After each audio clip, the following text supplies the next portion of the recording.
Bonjour, je suis le Dr Kayser, je suis chirurgien dentiste depuis 1999 et aujourd'hui je vais vous parler d'un produit incroyable de chez GC que l'on appelle l'Equia. L'Equia a profondément changé ma façon de faire de la dentisterie, c'est ce que je vais vous expliquer aujourd'hui. Je trouve que l'Equia s'utilise dans beaucoup de domaines parce qu'il est rapide à mettre en œuvre, il est facile également à placer, c'est un matériau qui est solide et durable et ce qui ne gâche rien, il est totalement esthétique. À mon avis, l'Equia est très intéressant parce qu'il combine l'avantage d'un composite et d'un amalgame, sans les inconvénients des deux, ce qui est une très bonne chose. En plus, les dernières études montrent bien que c'est un matériau qui est fiable à très long terme. En effet, l'Equia est un matériau que l'on peut placer comme un amalgame, c'est-à-dire qu'il est foulable. Vous le placez exactement comme l'amalgame.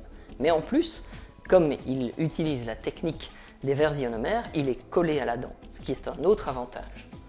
Également, aucun verre ionomère jusqu'à présent n'a atteint cette translucidité qui lui donne un aspect esthétique fabuleux.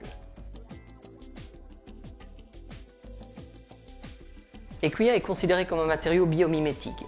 En effet, comme il s'agit d'un verre ionomère, il relargue du fluor, mais également adhère à la dentine. Donc il sera très utile dans beaucoup de cas et dans beaucoup de reconstructions. En plus, cet échange ionique avec la structure de la dent fait que grâce à cela, il a une bioactivité très importante et ça permettra de reminéraliser les structures dentaires si nécessaire. Ainsi, en moins de 3 minutes 30, vous mettez en place une restauration qui est solide, durable, qui a la couleur de la dent et qui pourra être utile dans énormément d'indications. L'Equia est tellement universelle que je l'utilise principalement, que ce soit en dentisterie pédiatrique qu'en dentisterie adulte, pour la plupart de mes cas. Il m'arrive également d'utiliser ce matériau pour ses propriétés spécifiques. En effet, sa bioactivité est très intéressante et nous allons voir un cas clinique dans quelques instants dans lequel j'utilise l'Equia justement pour sa bioactivité. Nous allons maintenant regarder une vidéo de cas clinique dans lequel nous allons réaliser une obturation de classe 1 sur une troisième molaire inférieure droite. Dans cette région, l'humidité est importante et c'est ce qui fait d'Equia le matériau de référence à utiliser pour ce type d'obturation.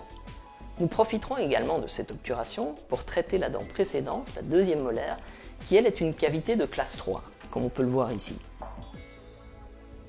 Sur cette dent, un onlay sera placé par la suite, mais nous allons déjà préparer le travail en utilisant la bioactivité de l'Equia.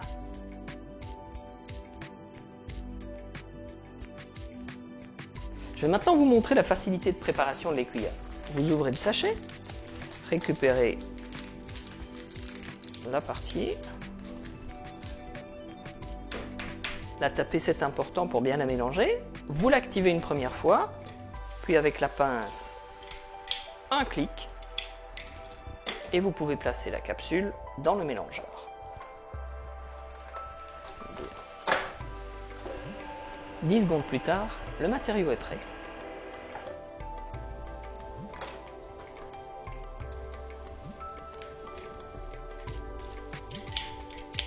Trois clics et votre matériau est prêt.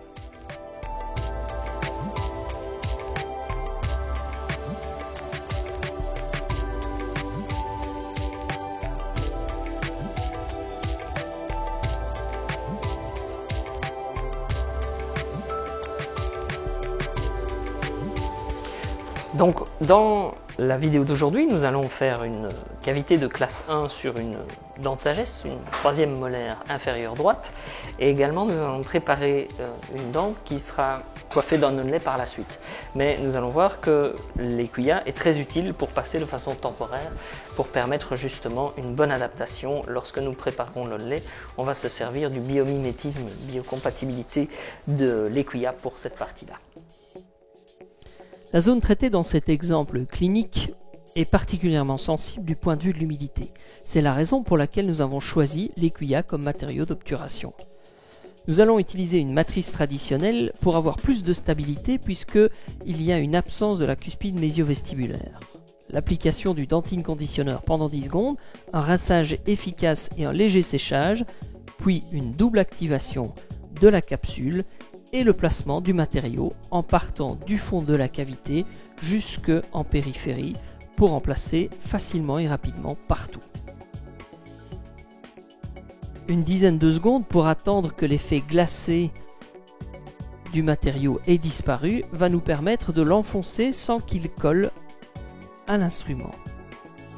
Quelques secondes plus tard, il sera possible de le fouler vraiment comme un amalgame et observer comme il est possible de pousser la matrice et de réellement établir un point de contact, ce qui ressemble à une technique liée à l'amalgame. Voilà, le matériau est bien dur, on va pouvoir le finir de façon grossière d'abord avec une Arkansas, puis par la suite, il est tout à fait possible de sculpter le matériau pour lui donner de la forme, des sillons secondaires, principaux, etc.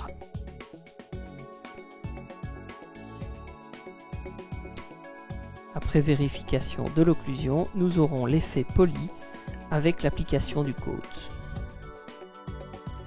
Le vernis va donner cet aspect fini et il sera polymérisé durant 20 secondes, ce qui permet ainsi d'augmenter la dureté du matériau et le rendre aussi dur qu'un composite.